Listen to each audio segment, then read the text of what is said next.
Subscribe now and press the bell icon. Never miss an update.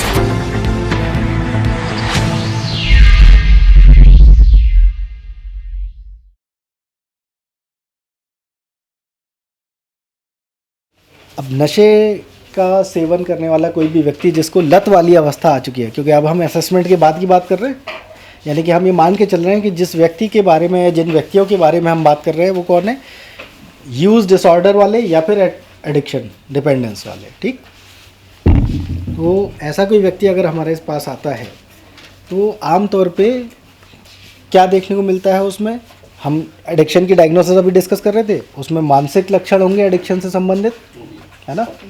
हम दो ऐसे हैं जिनके बेसिस पे हम डायग्नोसिस बना रहे हैं, पर और भी होंगे। कई बार लोगों को डिप्रेशन भी हो जाता है ना।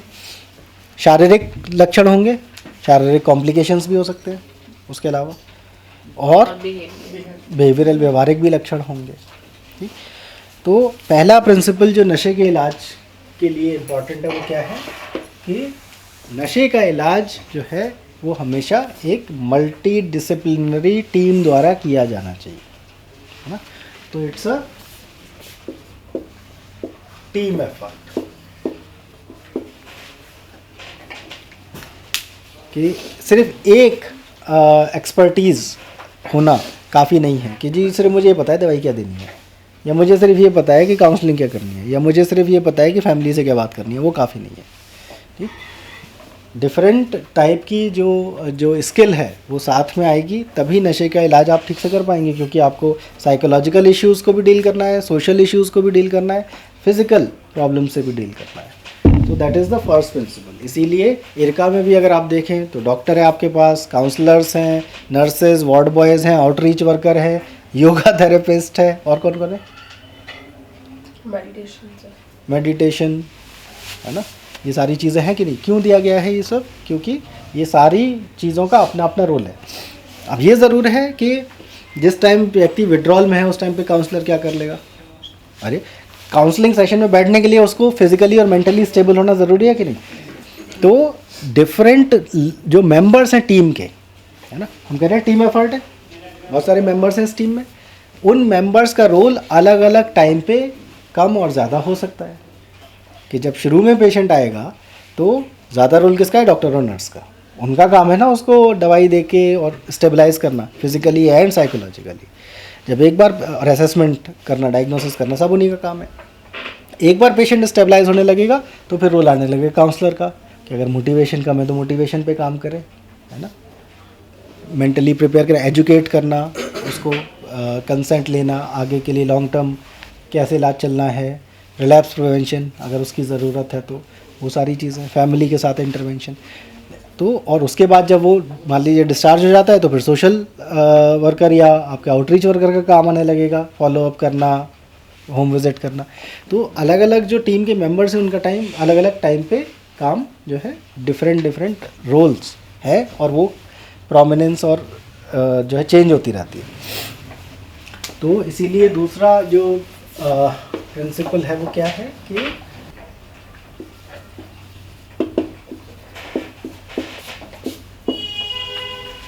हम क्या कह रहे हैं, मैनेजमेंट कैसे करना चाहिए, ज़रूरत के हिसाब से, as per need of the patient.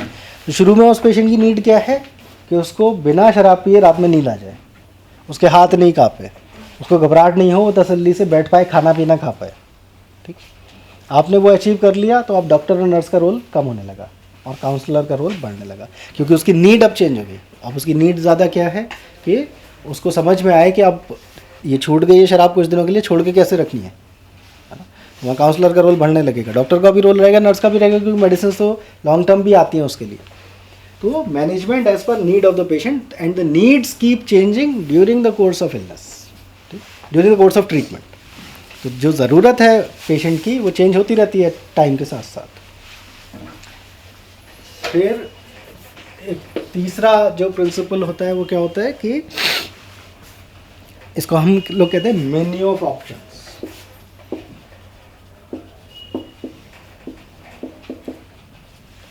क्या मतलब है इसका कि नशे के इलाज में ऐसा नहीं कर सकते कि भाई साहब ये इलाज है, ये लेना है तो लो, और नहीं भी लेना है तो भी हम ज़बरदस्ती देंगे। ठीक है। तो ट्रीटमेंट, जैसे आप जब जाते हैं किसी भी बीमारी के लिए डॉक्टर के पास, तो वो आपका इलाज करता है ना। ऐसा नहीं होता कि वो ये कहे कि साहब ये दवाई मैंने 100 और लोगों को दी है, आप भी यही ले लो, ऐसा कभी कहता है वो सेल्समैन नहीं है ना डॉक्टर, कि वो पॉलिसी बेच रहा है आपको कि मैं इतने सारे लोगों को यही पॉलिसी बेच चुका हूँ, या जो है कोई प्रोडक्ट आप खरीद रहे हैं। तो जब भी ये वाली चीज़ आती है, इलाज की बात आती है, तो treatment always has to be customised और इंडिविजुअलाइज्ड, कि आपके सामने जो व्यक्ति बैठा है उसके हिसाब से आपको इलाज मैनेजमेंट प्लान बनाना है। ठीक, सो इसीलिए हमारे पास हर व्यक्ति का इलाज हम कर पाएँ उसके लिए फिर क्या होना पड़ेगा, ऑप्शंस होने पड़ेंगे। अगर एक ही ऑप्शन है तो फिर सबके लिए वो इलाज उपयुक्त नहीं होगा, है ना। हर ट्रीटमेंट हर व्यक्ति पे फिट हो जाए, एक ही ट्रीटमेंट हर व्यक्ति पे फिट हो जाए, वो संभव नहीं है। तो इसीलिए हमारे पास अलग अलग ऑप्शंस होने चाहिए कि इस व्यक्ति के लिए ये ज़्यादा अप्रोप्रिएट है तो ये, और इस व्यक्ति के लिए ये ज़्यादा अप्रोप्रिएट है तो ये। तो मेनी ऑफ ऑप्शंस होने चाहिए हमारे पास। अब मेनी ऑफ ऑप्शंस में ही एक चीज़, सिर्फ इसमें ये नहीं है कि अलग अलग दवाइयाँ होनी चाहिए, है ना। हो सकता है कि कोई पेशेंट दवाई में इंटरेस्टेड ना हो, तो सिर्फ हमारे पास काउंसलिंग का ऑप्शन भी होना चाहिए, है ना। ये भी हो सकता है कि कोई पेशेंट एडमिशन में इंटरेस्टेड नहीं है, तो हमारे पास बिना एडमिशन के इलाज का भी तो ऑप्शन होना चाहिए, नहीं है ना वो। ये प्रिंसिपल्स किस चीज़ के, अभी किसी स्पेसिफिक नशे का इलाज तो हम बात नहीं कर रहे ना। अगर हम इन प्रिंसिपल्स को फॉलो करेंगे, हमारे ट्रीटमेंट की सक्सेस के चांसेस बढ़ते हैं, और ये वेल एस्टेब्लिश रिसर्च हो चुकी है इस पर। और क्यों बढ़ जाते हैं, क्योंकि अगर आप इलाज कस्टमाइज़ कर रहे हो तो हर इंडिविजुअल को बेनिफिट ज़्यादा होगा ना, उससे ज़्यादा फ़ायदा लगेगा कि नहीं। फिर एक्सेप्टेबिलिटी बढ़ जाती है इलाज की, ठीक है, इन प्रिंसिपल्स को फॉलो करने से, कि पेशेंट एक्सेप्ट करेगा। अब कोई भी इलाज तभी सक्सेसफुल होता है ना जब मरीज़ उसको एक्सेप्ट करे। आपका इलाज मान लीजिए किसी चीज़ का चल रहा है ना, टीबी हो गई, डायबिटीज़ हो गई, कुछ भी हो गया, ख़ासतौर पे वो इलाज जो लंबे इलाज है, वो तभी सक्सेसफुल हो सकते हैं जब पेशेंट उनमें पार्टिसिपेट करे खुद से, अपनी मर्ज़ी से, वरना वो नहीं सक्सेसफुल होते, क्योंकि कंप्लायंस नहीं तो नहीं होगी।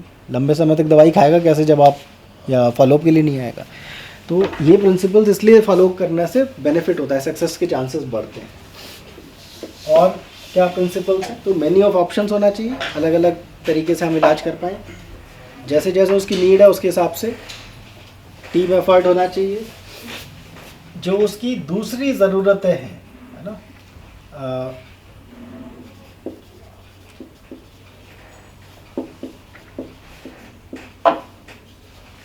उनको हम एड्रेस कर पाए। अदर नीड्स किस तरह की, कि जब कोई व्यक्ति नशे की लत वाली अवस्था में पहुंच जाता है, ख़ासतौर पे अगर बहुत ज़्यादा गंभीर उसको लत है, मतलब काफ़ी टाइम हो गया लत लगे हुए, तो ऐसा नहीं है ना कि अब सिर्फ लत का इलाज करने से उसको कुछ लाइफ में बहुत चेंज आने वाला है।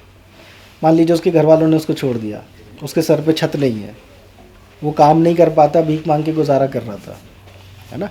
अब वो सड़क से आके आपने एडमिट कर लिया, 1 महीने इलाज कर दिया, जब वो डिस्चार्ज करेंगे तो कहाँ जाएगा, उसी सड़क पे वापस। वहाँ और कौन है, दूसरे ऐसे लोग जो अभी भी सड़क पे हैं जिन्होंने नशा नहीं छोड़ा, कितने दिन नशे से दूर रह पाएगा वो। तो इसीलिए नशे के इलाज के सक्सेसफुल होने के लिए एक और इम्पॉर्टेंट चीज़ क्या है कि जहाँ ऐसा है वहाँ पे हम दूसरी नीड्स को भी एड्रेस कर पाए। खुद डायरेक्टली नहीं कर सकते तो हम लिंकेजेस के ज़रिए कर पाएँ, कि भाई हमारा किसी शेल्टर होम से लिंकेज है कि हम रेफ़र करते हैं तो अपने यहाँ रख लेते हैं। हमारा एम्प्लॉयमेंट सर्विसेज, स्किल बिल्डिंग जो सर्विसेज हैं उनसे लिंकेज है, तो आके हम उस व्यक्ति को प्रिपेयर कर पाएँ नशा के बिना जीवन जीने के लिए। और उसमें सिर्फ नशे के इलाज से काम नहीं बनेगा, दूसरी चीज़ें भी करनी पड़ेंगी।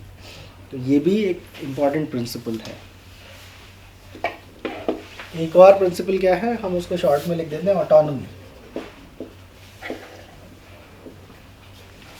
ऑटोनॉमी का क्या मतलब होता है कि जिस व्यक्ति का इलाज चल रहा है उसकी जो राइट्स है, उसकी जो इच्छा है, उसको आप इग्नोर नहीं कर सकते। अल्टीमेटली कार्ड पे किसका नाम लिखा है, फाइल पे किसका नाम लिखा है, ठीक है। तो जिसका नाम फाइल पे लिखा है, आपकी जिम्मेदारी उसके प्रति सबसे ज़्यादा है ना। आपको हो सकता है कि बहुत दुख हो उसकी परिवार की कंडीशन देख के, पर अगर आप एज ए हेल्थ फैसिलिटी काम कर रहे हैं तो आपकी जिम्मेदारी सबसे ज़्यादा किसके प्रति है, जो रजिस्टर हुआ है आपके पास, और उसका परिवार नहीं हो रहा। तो पेशेंट को सारे डिसीजंस में इन्वॉल्व करना, है ना, ये है प्रिंसिपल ऑफ ऑटोनॉमी कि भाई अपने स्वास्थ्य, अपने जीवन के ऊपर हक किसका है? उस व्यक्ति का जिसका इलाज चल रहा है। तो जो भी निर्णय लिए जा रहे हैं उसमें उसका शामिल होना और उसका कंसेंट होना आवश्यक है। वो अपनी सोच समझ से टाइम लेके डिसाइड कर पाए, ये अपॉर्चुनिटी हमको पेशेंट को हर डिसीजन के लिए देनी है। तो इसमें क्या क्या निकल गया? फोर्स्ड एडमिशंस, ज़बरदस्ती जो एडमिट कर लेते हैं, है ना, वो नहीं कर सकते, करना नहीं चाहिए। ये भी प्रिंसिपल्स की बात हो रही है, तो ये तो हम नैतिकता वाली चीज़ों की बात कर रहे हैं। ये वाली चीज़ जो अभी मैंने कहा इनवॉलेंट्री एडमिशन जिसको हम बोलते हैं कि भाई बिना मर्ज़ी के आपने एडमिट कर लिया, ये अब इलीगल हो गया है 2017 से, ठीक। पर वो लीगल कोई प्रोविज़न हो तो सब लोग लूप होल ढूंढ ही लेते हैं, है ना। जैसे कि आप इंडेमिटी फॉर्म उससे साइन करा लोगे, है ना। अब अगर आपने वो उससे प्रेशर में करवा लिया तो वो भर्ती भी प्रेशर में हो ही जाएगा क्योंकि उसने फॉर्म साइन कर दिया है। तो लीगल तो उससे आप बढ़ जाओगे, लेकिन जो एथिकल एंगल है इसका वो हमें ध्यान रखना चाहिए। At the end of the day अगर हम नशे का इलाज दे रहे हैं तो उसका बेनिफिट होना चाहिए ना, तभी हमें भी तो तसल्ली मिलेगी। हमें अपने काम में सेटिस्फेक्शन कब मिलेगा? जब जिसका हम इलाज करते हैं वो एक्चुअली में उससे खुश हो, वो खुद अगर कभी रिलैप्स हो जाए तो वापस आए खुशी खुशी, या और 2-4 लोगों को भेजे कि वहाँ जाके इलाज करा लो, वहाँ इलाज अच्छा मिलता है, तभी तो हमें खुशी होगी। सेटिस्फेक्शन कहाँ से आएगा? अगर पहली बार उसको हमने प्रेशर में फैमिली के एडमिट कर लिया और जब वो गया तो 6 महीने बाद भी फैमिली के प्रेशर में ही अगर हमारे पास आ रहा है, फिर तो कोई फ़ायदा नहीं हुआ। रिलैप्स तो पार्ट एंड पार्सल है एडिक्शन का, वो तो होना ही है। वो जो कहानी बचपन में पढ़ी होगी ना, मकड़ी का जाल वाली, 17 बार जो है तोड़ दिया और फिर भी वो बनाती है दोबारा, वैसे ही एडिक्शन से बाहर आने की प्रक्रिया है। ये जो प्रोसेस है इसमें रिलैप्स तो पार्ट एंड पार्सल है उसका, तो बार बार रिलैप्स होना ही है। और जो कोशिश करते रहते हैं रिलैप्स होने के बाद भी वही छोड़ पाते हैं, ठीक। जो बार बार कोशिश करते रहते हैं, हताश नहीं होते, वही छोड़ पाते हैं। और हताश नहीं होने देने के लिए एक बहुत इम्पॉर्टेंट उसमें रोल किसका है? आप लोगों का। पर आप लोग रोल प्ले कब करोगे? जब वो आपके पास वापस आएगा, तभी तो रोल प्ले कर पाओगे। अगर वो आपके पास वापस नहीं आएगा तो आप कुछ नहीं कर सकते। तो कोई भी आप फैसिलिटी में चले जाओ पूरी दुनिया में, है ना, 5 स्टार फैसिलिटी, यहाँ बहुत बड़े बड़े एक्सपर्ट्स बैठे हैं, सबके पेशेंट्स रिलैप्स होते हैं क्योंकि ये बीमारी वैसी है, ठीक। सबके पेशेंट्स रिलैप्स होते हैं। तो इसीलिए फैसिलिटी अच्छी है या बुरी ये कैसे पता लगाना चाहिए? किसके पेशेंट्स वापस आते हैं। क्योंकि अगर आपके पेशेंट वापस आ रहे हैं इसका मतलब इलाज उनको अच्छा लगा, लेकिन बीमारी इस टाइप की है तो वो रिलैप्स होना ही तो हो गए, ठीक। तो वो तभी संभव है जब आप इसको फॉलो करें। सेंटर आपके ध्यान का केंद्र क्या होना चाहिए? वो पेशेंट। जैसे उसके ध्यान का केंद्र नशा है, ऐसे आपके ध्यान का केंद्र कौन होना चाहिए? पेशेंट। उसके माँ बाप, उसकी वाइफ, ये इंपॉर्टेंट हैं, पर ये किसके लिए ज़्यादा इंपॉर्टेंट है? पेशेंट के लिए, आपके लिए नहीं। आपके लिए पेशेंट ज़्यादा इंपॉर्टेंट है। अगर फोकस उस पर रहेगा, उसके वेलफेयर की सोचेंगे तो।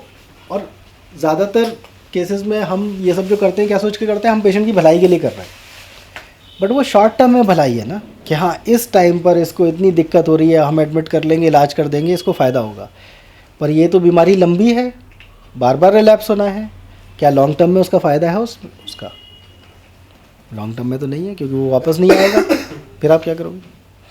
तो नशे का इलाज जो है ना, वो 2020 नहीं है, टेस्ट मैच है। तो हमेशा याद रखिए कि इमीडिएट इस ओवर में छक्का मार दूं, इसके चक्कर में नहीं रहना है। ये भी सोचना है कि अभी दूसरी इनिंग्स भी आनी है। तो हमेशा सारे डिसीजंस वैसे लेने चाहिए सोच के कि इसके लॉन्ग टर्म इम्प्लीकेशंस क्या होंगे। शॉर्ट टर्म भूल जाइए, क्योंकि शॉर्ट टर्म में नशे के इलाज में कुछ नहीं होता। ड्यूरेशन ऑफ ट्रीटमेंट,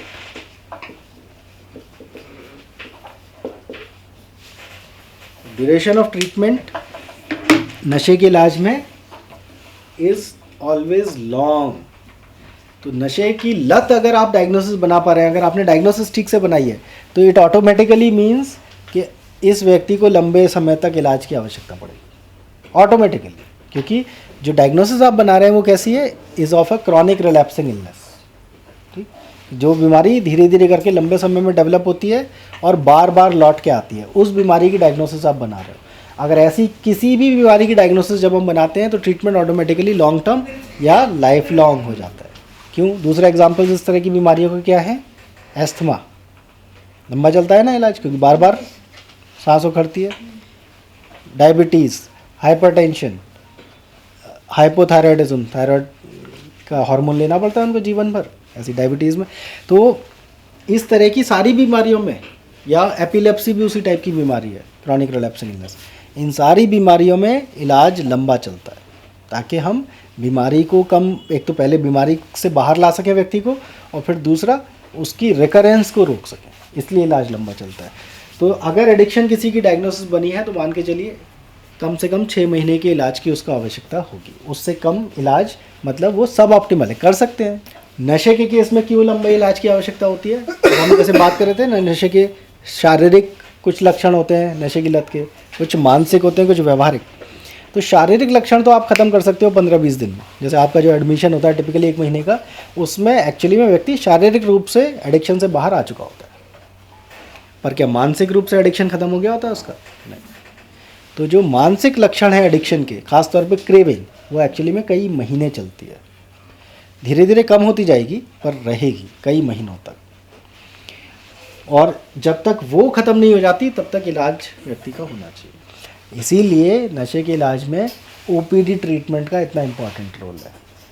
तभी तो मैं बार बार कहता हूँ ना कि इलाज के बिना भी इलाज, भर्ती के बिना भी इलाज उपलब्ध होना चाहिए। क्यों? क्योंकि आप हर एक किसी को उस पूरे ड्यूरेशन के लिए भर्ती करके नहीं रख सकते जब तक कि उसे इलाज की आवश्यकता है। एक एक व्यक्ति का इलाज ऑन एन एवरेज 1 साल 1.5 साल चलेगा, नहीं संभव, वो आपके लिए भी संभव नहीं है, उस व्यक्ति और उसके परिवार के लिए भी संभव नहीं है। तो इसीलिए ओपीडी में ट्रीटमेंट इतना इम्पॉर्टेंट है, और वो अपने आप में फिर मेन्यू ऑफ ऑप्शंस में भी आ जाएगा उसका बेनिफिट कि ठीक है अभी ये मेंटली प्रिपेयर्ड नहीं है एडमिशन के लिए, इसको लग रहा है पता नहीं कैसा व्यवहार होगा इसके साथ, हम इलाज शुरू करते हैं और बातचीत करते रहेंगे इससे। हमारे पास ऐसे बहुत सारे पेशेंट्स आते हैं जो पहली बार जब आते हैं तो परिवार के दबाव में आते हैं, ठीक, और उस दिन परिवार पूरी तरह से क्या कोशिश कर रहा होता है, एडमिट करवा, और हम नहीं करते उसको एडमिट, क्योंकि हम पेशेंट से पूछते हैं उनको एडमिट होना है, नहीं, तो फिर हम उसी के सामने उसके परिवार को समझाते हैं कि आप चिंता मत करिए, भर्ती नहीं होके भी इलाज किया जा सकता है ना। तो पेशेंट का हम यहाँ क्या गेन करने की कोशिश कर रहे हैं, कॉन्फिडेंस कि हाँ ये तो मेरी साइड में है ना। और फिर जब वो अगली बार पेशेंट आता है लौट के, फिर ये इस कॉन्फिडेंस से क्या होता है कि पेशेंट 1 हफ्ते बाद आ जाता है सेकंड टाइम कि हाँ चलो एडमिट थोड़ी करेंगे, पिछली बार की तरह मिलने ही बुलाया। फिर हम बात करते हैं उनसे, हम पूछते हैं इलाज लिया है नहीं लिया, अगर लिया तो क्या हुआ, नहीं लिया तो क्या हुआ। यूजुअली 2-3 इस तरह की मीटिंग्स में पेशेंट खुद ये बात कहने लगता है कि हाँ मेरा भी इंटरेस्ट है नशा छोड़ने में। और जब एक बार पेशेंट वहाँ आ जाता है तो फिर हम क्या कहते हैं, तो फिर ऐसा करते हैं, इसका एक प्लान बनाते हैं। प्लान क्या है, हम दवाई चलाते हैं और लेट से 15 दिन हम देखते हैं, अगर 15 दिन में फ़ायदा नहीं हुआ तो फिर शायद एडमिशन करना पड़े। तो पेशेंट हाँ ठीक है। तो ज़्यादातर ऐसे पेशेंट 4 से 6 हफ्ते बाद खुद अपनी मर्ज़ी से एडमिट होते हैं, जो कि शुरू में परिवार के दबाव में आए होते हैं। तो कोई भी पेशेंट कहीं जाने नहीं वाला है। आप लोगों को ये डर लगने की ज़रूरत नहीं है कि हमारे बेड खाली रह जाएंगे अगर हमने पेशेंट को उनकी मर्ज़ी से एडमिट करना शुरू किया। तो यूजुअली अगर आपने पेशेंट की मर्ज़ी से एडमिट करना शुरू किया, कुछ दिनों बाद all of your centres will have a waiting list. आपके पास वेटिंग लिस्ट होगी कि भैया अगले 1 महीने में इन सब का एडमिशन करना है, जैसे हमारे पास होती है वेटिंग लिस्ट। 50 बेडेड हॉस्पिटल है फिर भी वेटिंग लिस्ट होती है। क्यों होती है? क्योंकि पेशेंट्स इंटरेस्टेड है एडमिट होने में, जो कि होता है कई केसेस में 10% से लेकर 15% पेशेंट्स में ऐसा होता है कि ओपीडी ट्रीटमेंट से वो नशा बंद नहीं कर पाते। तो आपके पास पेशेंट्स की कमी नहीं होने वाली। हमारे देश में ऑलमोस्ट 7.5 करोड़ ऐसे लोग हैं, 7.5 करोड़, जिनको आज की डेट में नशे की लत है और इलाज की आवश्यकता है। तो किसी ईर्खा के लिए काम की कमी नहीं है, किसी का बेड खाली नहीं जाने वाला है। यहाँ ज़रूरत किसकी है? माइंडसेट चेंज करने की। हमें शुरू से भाई जैसे हमने कहा ना, नशा सोशली लर्नड बिहेवियर है। हमारे देश में नशे का इलाज भी सोशली लर्नड बिहेवियर हो गया ना। हम देखते हैं वो पहले सेंटर ऐसे चल रहा है, हम भी वैसे चलाएंगे। पर नहीं, अगर आप इन प्रिंसिपल्स को फॉलो करेंगे, आपके पास लाइन लग जाएगी। आप दूसरी जगह भेजोगे कि भैया हमारे पास जगह नहीं है, वहाँ जाओ। आमतौर पे किसके ओपिनियन की वैल्यू ज़्यादा होती है? एक नशा करने वाले के लिए दूसरे नशा करने वाले की बात की वैल्यू ज़्यादा है ना, उसकी फैमिली की बात की वैल्यू कम है। उससे फिर आते हैं। एक बार आना शुरू हो गए तो आपका पूरा एक एरिया बन जाएगा जिसमें कोई भी पेशेंट होगा उस आने लगेगा आपके पास।